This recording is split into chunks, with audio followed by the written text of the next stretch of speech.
Sejumlah warganet di media sosial ramai menyoroti mengenai pernyataan Menteri Keuangan Sri Mulyani yang menganggap pensiunan PNS sebagai beban negara.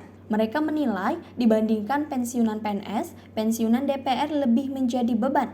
Pasalnya, pensiunan DPR digaji seumur hidup, padahal hanya menjabat 5 tahun. Sebagai informasi, protes warganet mengenai anggaran pensiunan DPR dinilai lebih membebani negara tersebut mencuat usai Kementerian Keuangan mencatat bahwa pensiunan aparatur sipil negara atau ASN atau pegawai negeri sipil atau PNS memberikan beban sebesar 2.800 triliun pada keuangan negara. Karena hal itu, Menteri Keuangan Sri Mulyani Indrawati kemudian ingin skema pensiunan segera diubah.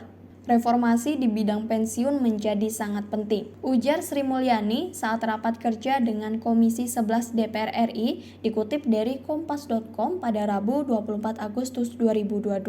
Dibandingkan dengan pensiunan PNS, berapa besaran gaji pensiunan DPR dan bagaimana aturannya? Ketentuan gaji pensiunan DPR diatur dalam Undang-Undang Nomor 12 Tahun 1980 tentang Hak Keuangan Administratif Pimpinan dan Anggota Lembaga Tertinggi Tinggi Negara serta bekas pimpinan lembaga tertinggi Tinggi Negara dan bekas anggota lembaga tinggi negara. Sesuai dengan aturan tersebut, maka pensiun DPR ditetapkan berdasarkan lamanya masa jabatan dan pemberian pensiun ini berlaku seumur hidup atau sampai ketika yang bersangkutan meninggal, serta pemberian pensiun dihentikan saat yang bersangkutan diangkat kembali menjadi pimpinan lembaga tertinggi atau tinggi negara atau anggota lembaga tinggi negara. Ketika penerima pensiun anggota dewan meninggal dunia, pensiunan tersebut akan diberikan kepada istri atau suaminya yang sah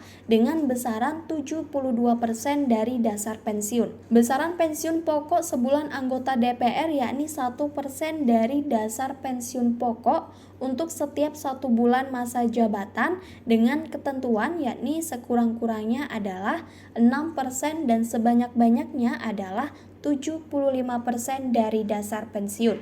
Dasar pensiun adalah gaji pokok terakhir yang diterima anggota dewan sesuai peraturan perundang-undangan, di mana uang pensiun yakni 60% dari gaji pokok setiap bulan. Dengan rincian 3,02 juta rupiah untuk anggota DPR yang merangkap ketua yang dihitung dari 60% gaji pokoknya sebesar 5,4 juta rupiah. Sedangkan anggota DPR yang merangkap wakil ketua, uang pensiun yang diterima adalah 2,77 juta rupiah. Perhitungan tersebut berasal dari 60% gaji pokok sebesar 4,62 juta rupiah. Untuk anggota DPR yang tak merangkap jabatan, maka uang pensiun adalah 2,52 juta rupiah. Jumlah itu merupakan 60% dari gaji pokok sebesar 4,20 juta rupiah.